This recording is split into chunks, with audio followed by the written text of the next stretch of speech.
Hello, beautiful people. I have the perfect tale for you today. So sit back, relax, and if you enjoy this audiobook, please do like and subscribe to share this incredible story with others. The Little Mermaid by Hans Christian Andersen.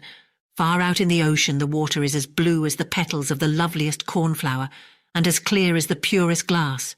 But it is very deep too. It goes down deeper than any anchor rope will go, and many, many steeples would have to be stacked one on top of another to reach from the bottom to the surface of the sea. It is down there that the sea folk live. Now don't suppose that there are only bare white sands at the bottom of the sea. No, indeed. The most marvellous trees and flowers grow down there, with such pliant stalks and leaves that the least stir in the water makes them move about as though they were alive. All sorts of fish, large and small, dart among the branches, just as birds flit through the trees up here. From the deepest spot in the ocean rises the palace of the Sea King. Its walls are made of coral and its high-pointed windows of the clearest amber, but the roof is made of mussel shells that open and shut with the tide. This is a wonderful sight to see, for every shell holds glistening pearls, any one of which would be the pride of a queen's crown. The Sea King down there had been a widower for years, and his old mother kept house for him. She was a clever woman, but very proud of her noble birth. Therefore she flaunted 12 oysters on her tail, while the other ladies of the court were only allowed to wear 6. Except for this, she was an altogether praiseworthy person, particularly so because she was extremely fond of her granddaughters, the little sea princesses.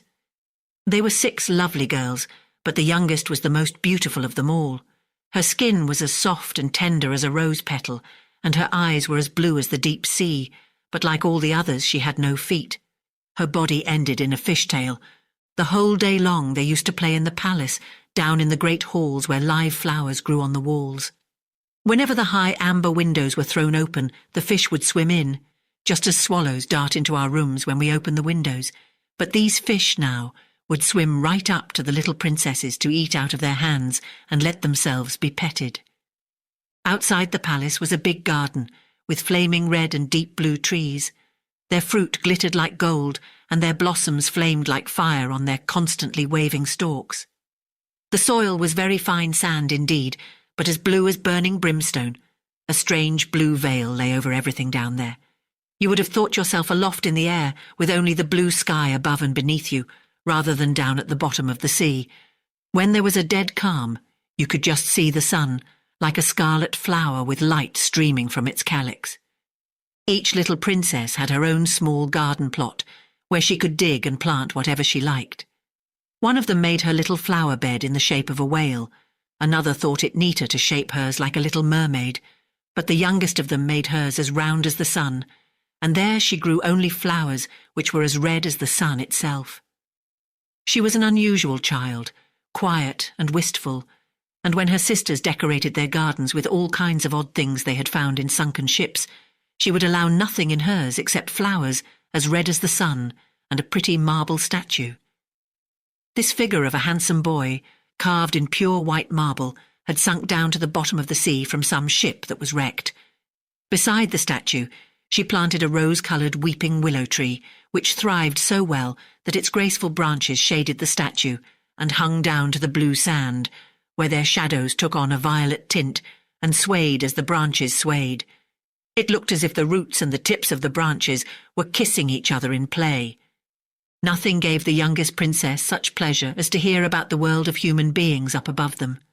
Her old grandmother had to tell her all she knew about ships and cities and of people and animals. What seemed nicest of all to her was that up on land the flowers were fragrant, for those at the bottom of the sea had no scent. And she thought it was nice that the woods were green, and that the fish you saw among their branches could sing so loud and sweet that it was delightful to hear them. Her grandmother had to call the little birds fish, or the princess would not have known what she was talking about, for she had never seen a bird. "When you get to be 15, her grandmother said, you will be allowed to rise up out of the ocean and sit on the rocks in the moonlight, to watch the great ships sailing by. You will see woods and towns too." Next year one of her sisters would be 15, but the others, well, since each was a whole year older than the next, the youngest still had 5 long years to wait until she could rise up from the water and see what our world was like. But each sister promised to tell the others about all that she saw, and what she found most marvellous on her first day. Their grandmother had not told them half enough, and there were so many things that they longed to know about. The most eager of them all was the youngest, the very one who was so quiet and wistful. Many a night she stood by her open window and looked up through the dark blue water where the fish waved their fins and tails. She could just see the moon and stars. To be sure, their light was quite dim, but looked at through the water they seemed much bigger than they appear to us. Whenever a cloud-like shadow swept across them, she knew that it was either a whale swimming overhead or a ship with many human beings aboard it. Little did they dream that a pretty young mermaid was down below, stretching her white arms up toward the keel of their ship. The eldest princess had her 15th birthday, so now she received permission to rise up out of the water. When she got back, she had 100 things to tell her sisters about, but the most marvellous thing of all, she said, was to lie on a sandbar in the moonlight when the sea was calm and to gaze at the large city on the shore where the lights twinkled like hundreds of stars, to listen to music, to hear the chatter and clamour of carriages and people, to see so many church towers and spires, and to hear the ringing bells. Because she could not enter the city, that was just what she most dearly longed to do. Oh, how intently the youngest sister listened. After this, whenever she stood at her open window at night and looked up through the dark blue waters, she thought of that great city with all of its clatter and clamour, and even fancied that in these depths she could hear the church bells ring. The next year, her second sister had permission to rise up to the surface and swim wherever she pleased. She came up just at sunset, and she said that this spectacle was the most marvellous sight she had ever seen. The heavens had a golden glow, and as for the clouds, she could not find words to describe their beauty. Splashed with red and tinted with violet, they sailed over her head. But much faster than the sailing clouds were wild swans in a flock. Like a long white veil trailing above the sea, they flew toward the setting sun. She too swam toward it, but down it went, and all the rose-coloured glow faded from the sea and sky. The following year, her third sister ascended, and as she was the boldest of them all, she swam up a broad river that flowed into the ocean. She saw gloriously green, vine-coloured hills. Palaces and manor houses could be glimpsed through the splendid woods. She heard all the birds sing, and the sun shone so brightly that often she had to dive under the water to cool her burning face. In a small cove, she found a whole school of mortal children, paddling about in the water quite naked. She wanted to play with them, but they took fright and ran away. Then along came a little black animal. It was a dog, but she had never seen a dog before. It barked at her so ferociously that she took fright herself and fled to the open sea. But never could she forget the splendid woods, the green hills, and the nice children who could swim in the water, although they didn't wear fishtails. The fourth sister was not so venturesome. She stayed far out among the rough waves, which she said was a marvellous place. You could see all around you for miles and miles, and the heavens up above you were like a vast dome of glass. She had seen ships, but they were so far away that they looked like seagulls. Playful dolphins had turned somersaults, and monstrous whales had spouted water through their nostrils, so that it looked as if hundreds of fountains were playing all around them. Now the fifth sister had her turn. Her birthday came in the winter-time, so she saw things that none of the others had seen. The sea was a deep green colour, and enormous icebergs drifted about. Each one glistened like a pearl, she said, but they were more lofty than any church steeple built by man. They assumed the most fantastic shapes and sparkled like diamonds. She had seated herself on the largest one, and all the ships that came sailing by sped away as soon as the frightened sailors saw her there, with her long hair blowing in the wind. In the late evening, clouds filled the sky. Thunder cracked and lightning darted across the heavens. Black waves lifted those great bergs of ice on high, where they flashed when the lightning struck. On all the ships the sails were reefed, and there was fear and trembling. But quietly she sat there upon her drifting iceberg and watched the blue forked lightning strike the sea. Each of the sisters took delight in the lovely new sights when she first rose up to the surface of the sea. But when they became grown-up girls who were allowed to go wherever they liked, they became indifferent to it. They would become homesick, and in a month they said that there was no place like the bottom of the sea where they felt so completely at home. On many an evening the older sisters would rise to the surface, arm in arm, all 5 in a row. They had beautiful voices, more charming than those of any mortal beings. When a storm was brewing and they anticipated a shipwreck, they would swim before the ship and sing most seductively of how beautiful it was at the bottom of the ocean, trying to overcome the prejudice that the sailors had against coming down to them. But people could not understand their song and mistook it for the voice of the storm, nor was it for them to see the glories of the deep. When their ship went down, they were drowned, and it was as dead men that they reached the sea king's palace. On the evenings when the mermaids rose through the water like this, arm in arm, their youngest sister stayed behind all alone, looking after them and wanting to weep. But a mermaid has no tears, and therefore she suffers so much more. "Oh, how I do wish I were 15, she said. "I know I shall love that world up there and all the people who live in it." And at last she too came to be 15. "Now I'll have you off my hands," said her grandmother, the old Queen Dowager. "Come, let me adorn you like your sisters." In the little maid's hair she put a wreath of white lilies, each petal of which was formed from half of a pearl, and the old queen let 8 big oysters fasten themselves to the princess's tail as a sign of her high rank. "But that hurts," said the little mermaid. "You must put up with a good deal to keep up appearances," her grandmother told her. Oh, how gladly she would have shaken off all these decorations and laid aside the cumbersome wreath. The red flowers in her garden were much more becoming to her, but she didn't dare to make any changes. "Goodbye," she said, and up she went through the water, as light and as sparkling as a bubble. The sun had just gone down when her head rose above the surface, but the clouds still shone like gold and roses, and in the delicately tinted sky sparkled the clear gleam of the evening star. The air was mild and fresh and the sea unruffled. A great 3-master lay in view with only one of all its sails set, for there was not even the whisper of a breeze, and the sailors idled about in the rigging and on the yards. There was music and singing on the ship, and as night came on, they lighted hundreds of such brightly coloured lanterns that one might have thought the flags of all nations were swinging in the air. The little mermaid swam right up to the window of the main cabin, and each time she rose with the swell, she could peep in through the clear glass panes at the crowd of brilliantly dressed people within. The handsomest of them all was a young prince with big dark eyes. He could not be more than 16 years old. It was his birthday, and that was the reason for all the celebration. Up on deck the sailors were dancing, and when the prince appeared among them, 100 or more rockets flew through the air, making it as bright as day. These startled the little mermaid so badly that she ducked under the water.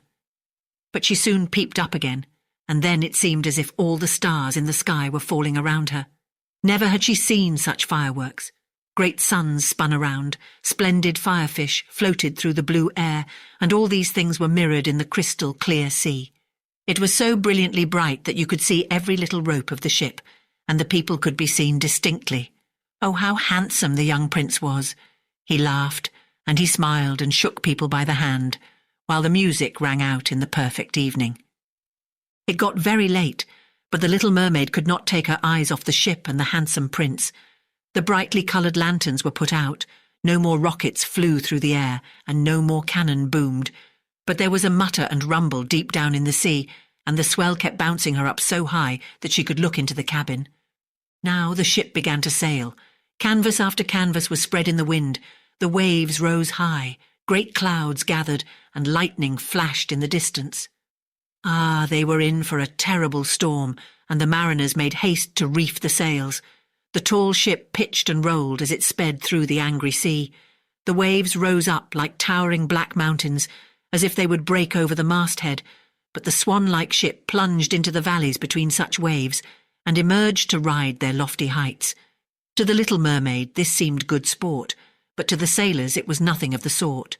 The ship creaked and laboured, thick timbers gave way under the heavy blows, waves broke over the ship, the mainmast snapped in two like a reed, the ship listed over on its side and water burst into the hold.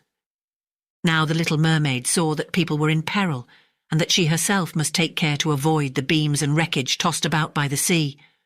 One moment it would be black as pitch, and she couldn't see a thing. Next moment the lightning would flash so brightly that she could distinguish every soul on board. Everyone was looking out for himself as best he could.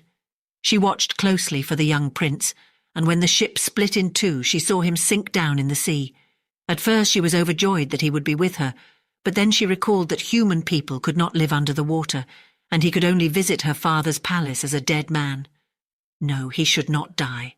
So she swam in among all the floating planks and beams, completely forgetting that they might crush her. She dived through the waves and rode their crests, until at length she reached the young prince, who was no longer able to swim in that raging sea. His arms and legs were exhausted, his beautiful eyes were closing, and he would have died if the little mermaid had not come to help him. She held his head above water and let the waves take them wherever the waves went. At daybreak, when the storm was over, not a trace of the ship was in view. The sun rose out of the waters, red and bright, and its beams seemed to bring the glow of life back to the cheeks of the prince, but his eyes remained closed. The mermaid kissed his high and shapely forehead. As she stroked his wet hair in place, it seemed to her that he looked like that marble statue in her little garden. She kissed him again, and hoped that he would live. She saw dry land rise before her in high blue mountains, topped with snow as glistening white as if a flock of swans were resting there. Down by the shore were splendid green woods, and in the foreground stood a church or perhaps a convent. She didn't know which, but anyway, it was a building. Orange and lemon trees grew in its garden, and tall palm trees grew beside the gateway. Here the sea formed a little harbour, quite calm and very deep. Fine white sand had been washed up below the cliffs. She swam there with the handsome prince and stretched him out on the sand, taking special care to pillow his head up high in the warm sunlight. The bells began to ring in the great white building, and a number of young girls came out into the garden. The little mermaid swam away behind some tall rocks that stuck out of the water. She covered her hair and her shoulders with foam so that no one could see her tiny face, and then she watched to see who would find the poor prince. In a little while one of the young girls came upon him. She seemed frightened, but only for a minute. Then she called more people. The mermaid watched the prince regain consciousness and smile at everyone around him. But he did not smile at her, for he did not even know that she had saved him. She felt very unhappy, and when they led him away to the big building, she dived sadly down into the water and returned to her father's palace. She had always been quiet and wistful, and now she became much more so. Her sisters asked her what she had seen on her first visit up to the surface, but she would not tell them a thing. Many evenings and many mornings she revisited the spot where she had left the prince. She saw the fruit in the garden ripened and harvested, and she saw the snow on the high mountain melted away. But she did not see the prince, so each time she came home sadder than she had left. It was her one consolation to sit in her little garden and throw her arms about the beautiful marble statue that looked so much like the prince. But she took no care of her flowers now.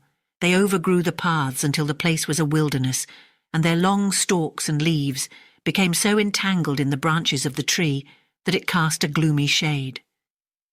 Finally, she couldn't bear it any longer. She told her secret to one of her sisters. Immediately, all the other sisters heard about it.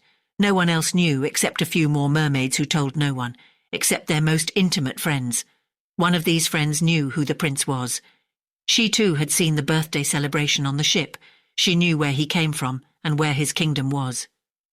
"Come, little sister," said the other princesses. Arm in arm they rose from the water in a long row, right in front of where they knew the prince's palace stood.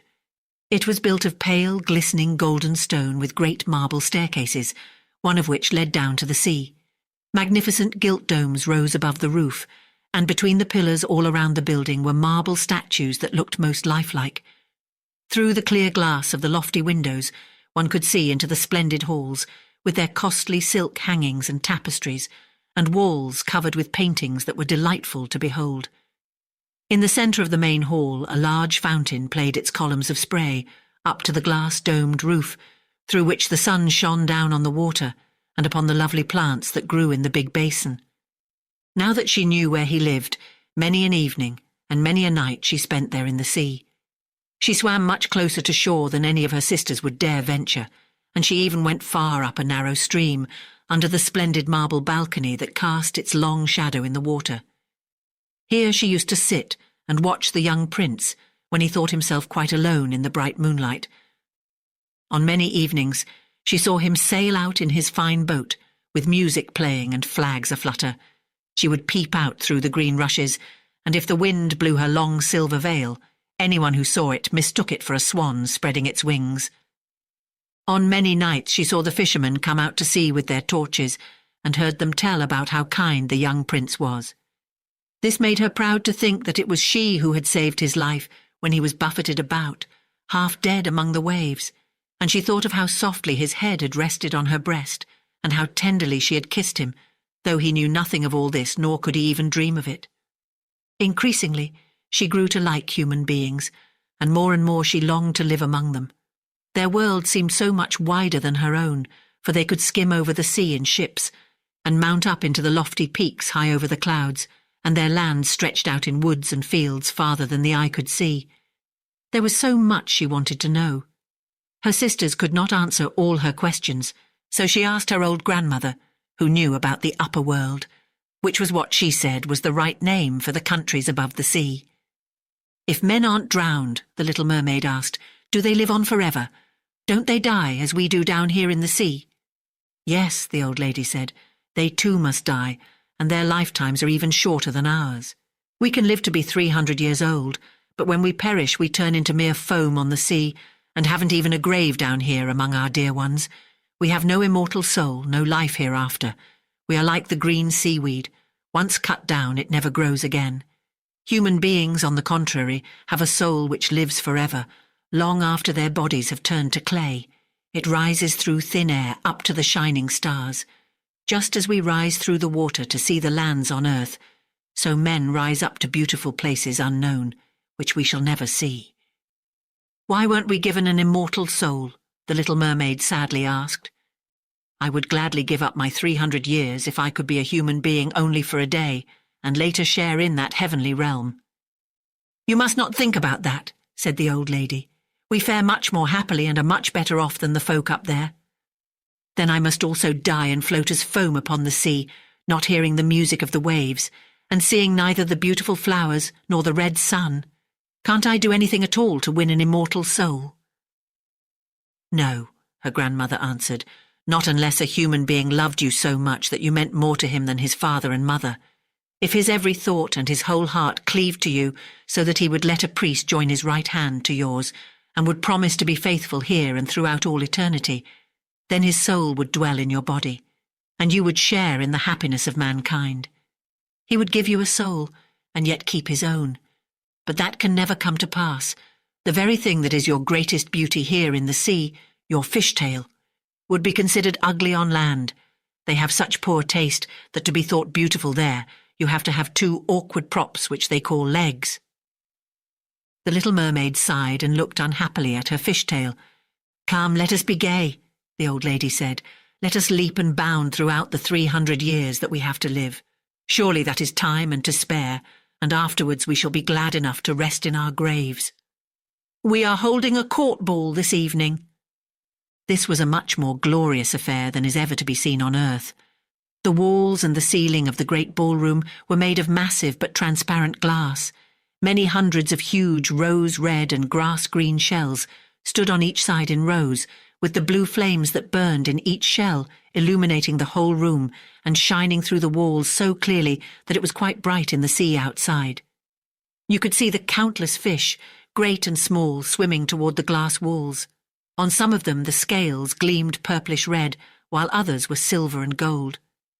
Across the floor of the hall ran a wide stream of water, and upon this the mermaids and mermen danced to their own entrancing songs. Such beautiful voices are not to be heard among the people who live on land. The little mermaid sang more sweetly than anyone else, and everyone applauded her.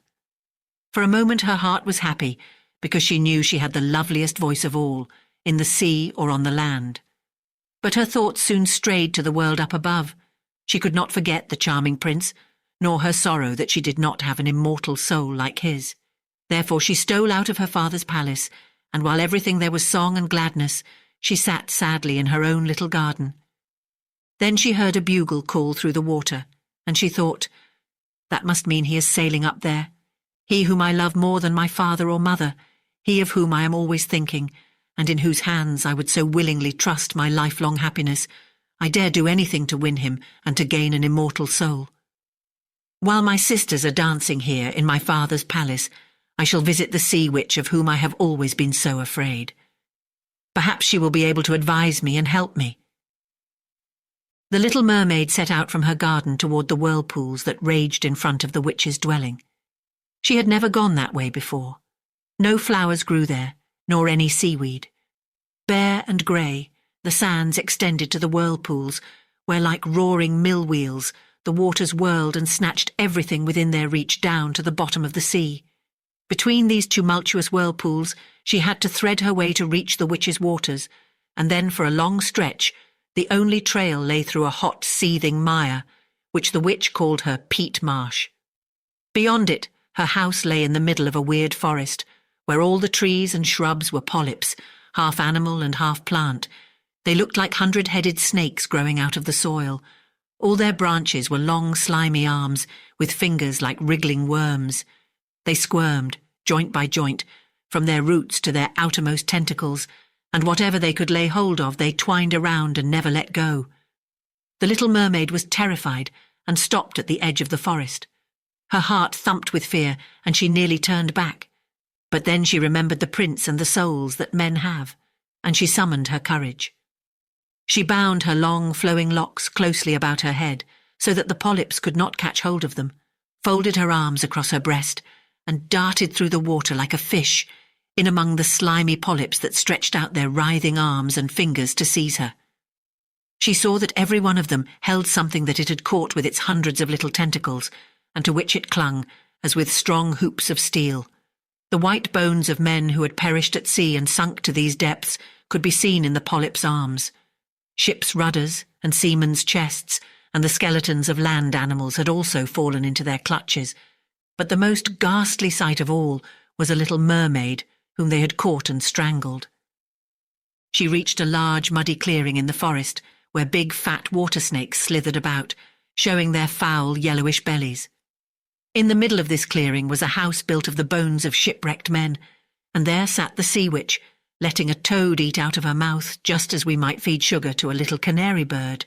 She called the ugly fat water snakes her little chickabiddies and let them crawl and sprawl about on her spongy bosom. "I know exactly what you want," said the sea witch. "It is very foolish of you, but just the same you shall have your way, for it will bring you to grief, my proud princess. You want to get rid of your fishtail and have 2 props instead, so that you can walk about like a human creature and have the young prince fall in love with you and win him and an immortal soul besides." At this, the witch gave such a loud, cackling laugh that the toad and the snakes were shaken to the ground, where they lay writhing. "You are just in time," said the witch. "After the sun comes up tomorrow, a whole year would have to go by before I could be of any help to you. Jay shall compound you a draught, and before sunrise you must swim to the shore with it, seat yourself on dry land and drink the draught down. Then your tail will divide and shrink until it becomes what the people on earth call a pair of shapely legs. But it will hurt. It will feel as if a sharp sword slashed through you. Everyone who sees you will say that you are the most graceful human being they have ever laid eyes on, for you will keep your gliding movement, and no dancer will be able to tread as lightly as you. But every step you take will feel as if you were treading upon knife blades so sharp that blood must flow. I am willing to help you, but are you willing to suffer all this?" "Yes," the little mermaid said in a trembling voice as she thought of the prince and of gaining a human soul. "Remember," said the witch, "once you have taken a human form, you can never be a mermaid again. You can never come back through the waters to your sisters or to your father's palace. And if you do not win the love of the prince so completely that for your sake he forgets his father and mother, cleaves to you with his every thought and his whole heart, and lets the priest join your hands in marriage, then you will win no immortal soul. If he marries someone else, your heart will break on the very next morning, and you will become foam of the sea." "I shall take that risk," said the little mermaid, but she turned as pale as death. "Also, you will have to pay me," said the witch, "and it is no trifling price that I'm asking. You have the sweetest voice of anyone down here at the bottom of the sea, and while I don't doubt that you would like to captivate the prince with it, you must give this voice to me. I will take the very best thing that you have in return for my sovereign draught. I must pour my own blood in it to make the drink as sharp as a 2-edged sword." "But if you take my voice," said the little mermaid, "what will be left to me?" "Your lovely form," the witch told her, "your gliding movements and your eloquent eyes. With these you can easily enchant a human heart. Well, have you lost your courage? Stick out your little tongue and I shall cut it off. I'll have my price and you shall have the potent draught." "Go ahead," said the little mermaid. The witch hung her cauldron over the flames to brew the draught. "Cleanliness is a good thing," she said, as she tied her snakes in a knot and scoured out the pot with them. Then she pricked herself in the chest and let her black blood splash into the cauldron. Steam swirled up from it, in such ghastly shapes that anyone would have been terrified by them. The witch constantly threw new ingredients into the cauldron, and it started to boil with a sound like that of a crocodile shedding tears. When the draught was ready at last, it looked as clear as the purest water. "There's your draught," said the witch, and she cut off the tongue of the little mermaid, who now was dumb and could neither sing nor talk. "Now, if the polyps should pounce on you when you walk back through my wood," the witch said, "just spill a drop of this brew upon them, and their tentacles will break in 1,000 pieces." But there was no need of that, for the polyps curled up in terror as soon as they saw the bright draught. It glittered in the little mermaid's hand as if it were a shining star. So she soon traversed the forest, the marsh, and the place of raging whirlpools.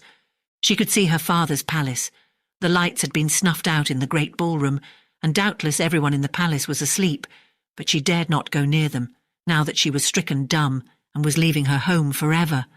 Her heart felt as if it would break with grief. She tiptoed into the garden, took one flower from each of her sister's little plots, blew 1,000 kisses toward the palace, and then mounted up through the dark blue sea. The sun had not yet risen when she saw the prince's palace. As she climbed his splendid marble staircase, the moon was shining clear. The little mermaid swallowed the bitter, fiery draught, and it was as if a two-edged sword struck through her frail body. She swooned away and lay there as if she were dead. When the sun rose over the sea, she awoke and felt a flash of pain, but directly in front of her stood the handsome young prince, gazing at her with his coal black eyes.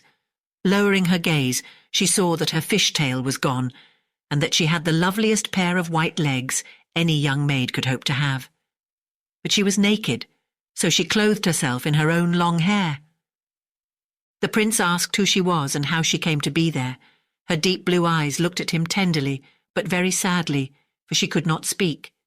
Then he took her hand and led her into his palace. Every footstep felt as if she were walking on the blades and points of sharp knives, just as the witch had foretold, but she gladly endured it. She moved as lightly as a bubble as she walked beside the prince. He and all who saw her marvelled at the grace of her gliding walk. Once clad in the rich silk and muslin garments that were provided for her, she was the loveliest person in all the palace, though she was dumb and could neither sing nor speak.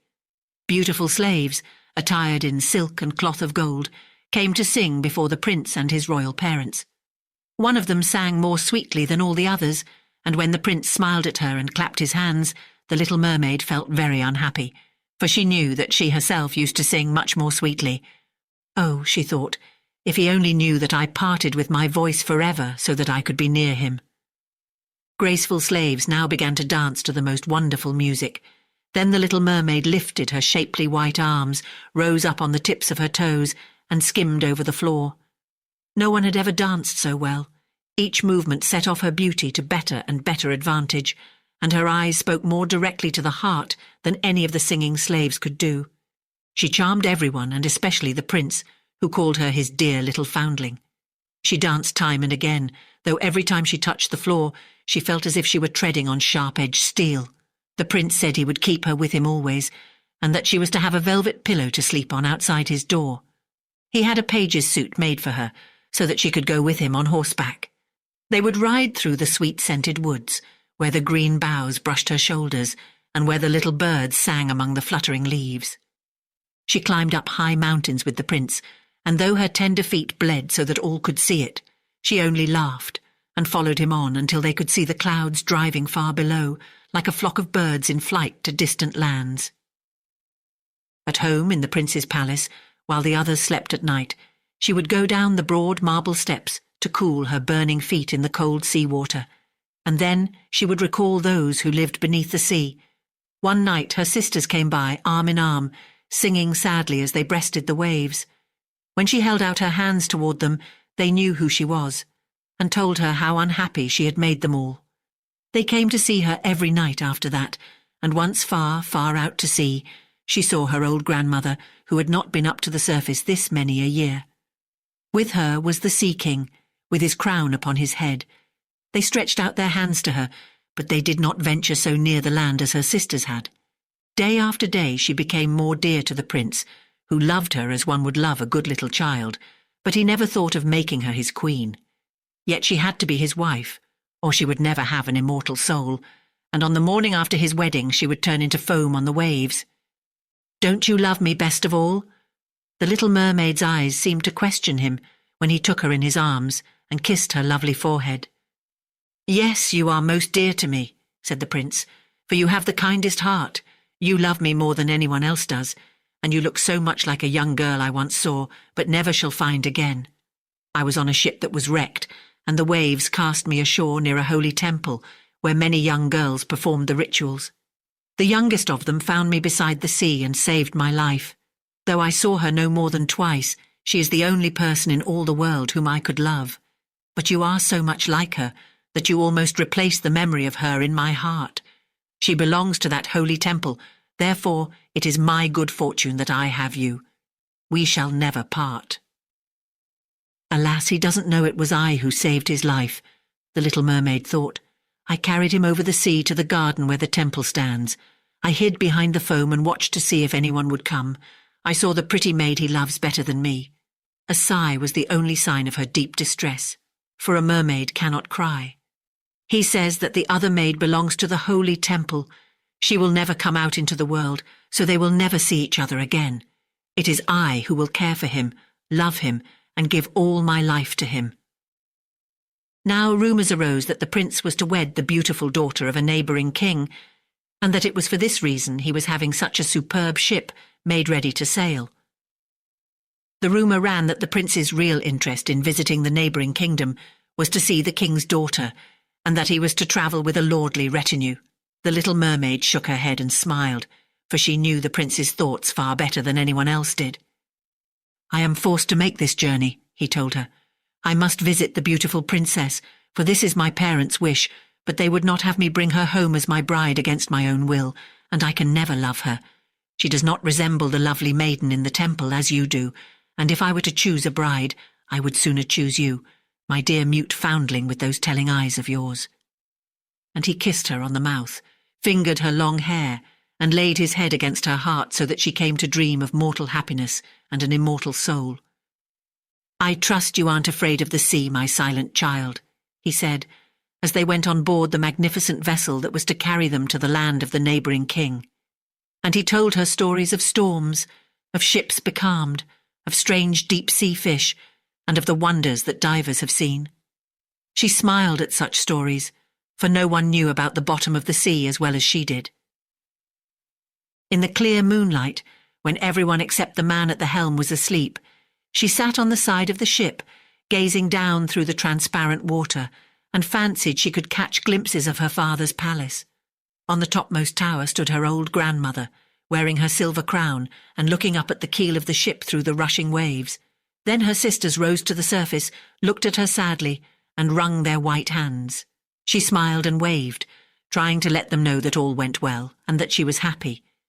But along came the cabin boy, and her sisters dived out of sight so quickly that the boy supposed the flash of white he had seen was merely foam on the sea. Next morning, the ship came into the harbour of the neighbouring king's glorious city. All the church bells chimed, and trumpets were sounded from all the high towers, while the soldiers lined up with flying banners and glittering bayonets. Every day had a new festivity, as one ball or levee followed another, but the princess was still to appear. They said she was being brought up in some faraway sacred temple, where she was learning every royal virtue. But she came at last. The little mermaid was curious to see how beautiful this princess was, and she had to grant that a more exquisite figure she had never seen. The princess's skin was clear and fair, and behind the long dark lashes, her deep blue eyes were smiling and devoted. "It was you," the prince cried. "You are the one who saved me when I lay like a dead man beside the sea." He clasped the blushing bride of his choice in his arms.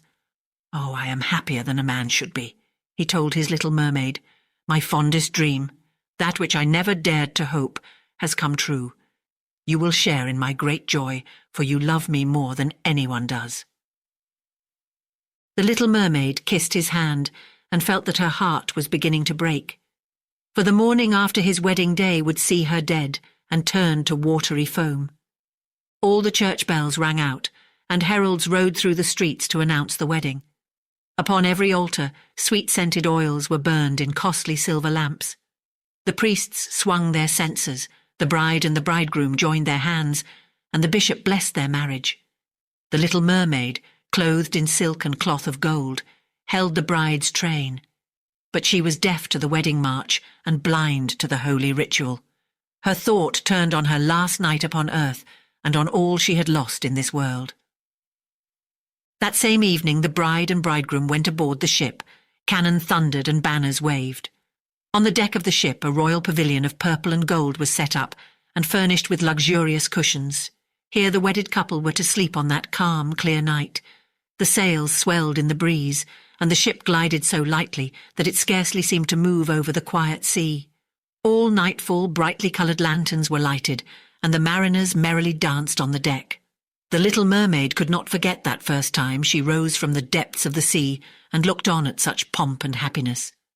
Light as a swallow pursued by his enemies, she joined in the whirling dance. Everyone cheered her, for never had she danced so wonderfully. Her tender feet felt as if they were pierced by daggers, but she did not feel it. Her heart suffered far greater pain. She knew that this was the last evening that she ever would see him for whom she had forsaken her home and family, for whom she had sacrificed her lovely voice and suffered such constant torment, while he knew nothing of all these things. It was the last night that she would breathe the same air with him, or look upon deep waters, or the star fields of the blue sky. A never-ending night, without thought and without dreams, awaited her who had no soul, and could not get one. The merrymaking lasted long after midnight, yet she laughed and danced on despite the thought of death she carried in her heart. The prince kissed his beautiful bride, and she toyed with his coal-black hair. Hand in hand, they went to rest in the magnificent pavilion. A hush came over the ship. Only the helmsman remained on deck as the little mermaid leaned her white arms on the bulwarks and looked to the east to see the first red hint of daybreak, for she knew that the first flash of the sun would strike her dead. Then she saw her sisters rise up among the waves. They were as pale as she, and there was no sign of their lovely long hair that the breezes used to blow. It had all been cut off.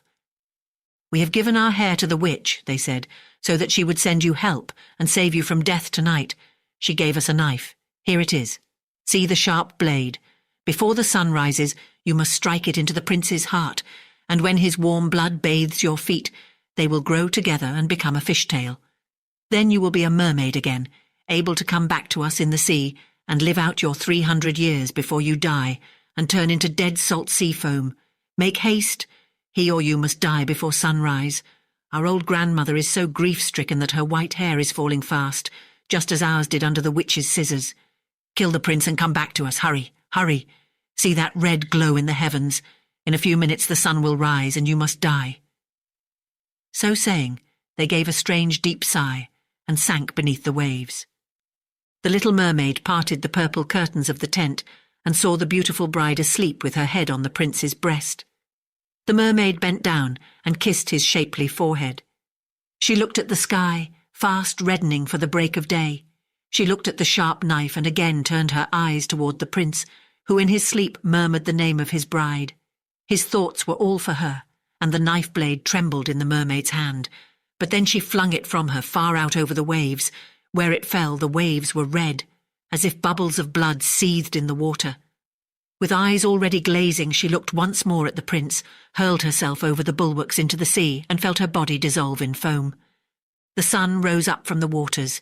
Its beams fell warm and kindly upon the chill sea foam, and the little mermaid did not feel the hand of death. In the bright sunlight overhead, she saw hundreds of fair ethereal beings. They were so transparent that through them she could see the ship's white sails and the red clouds in the sky. Their voices were sheer music, but so spirit-like that no human ear could detect the sound. just as no eye on earth could see their forms. Without wings, they floated as light as the air itself. The little mermaid discovered that she was shaped like them, and that she was gradually rising up out of the foam. "Who are you toward whom I rise?" she asked, and her voice sounded like those above her, so spiritual that no music on earth could match it. "We are the daughters of the air," they answered. "A mermaid has no immortal soul, and can never get one unless she wins the love of a human being. Her eternal life must depend upon a power outside herself. The daughters of the air do not have an immortal soul either, but they can earn one by their good deeds. We fly to the south, where the hot, poisonous air kills human beings unless we bring cool breezes. We carry the scent of flowers through the air, bringing freshness and healing balm wherever we go. When for 300 years we have tried to do all the good that we can, we are given an immortal soul and a share in mankind's eternal bliss. You, poor little mermaid, have tried with your whole heart to do this too. Your suffering and your loyalty have raised you up into the realm of airy spirits. And now in the course of 300 years, you may earn by your good deeds a soul that will never die." The little mermaid lifted her clear, bright eyes toward God's sun, and for the first time her eyes were wet with tears. On board the ship all was astir and lively again.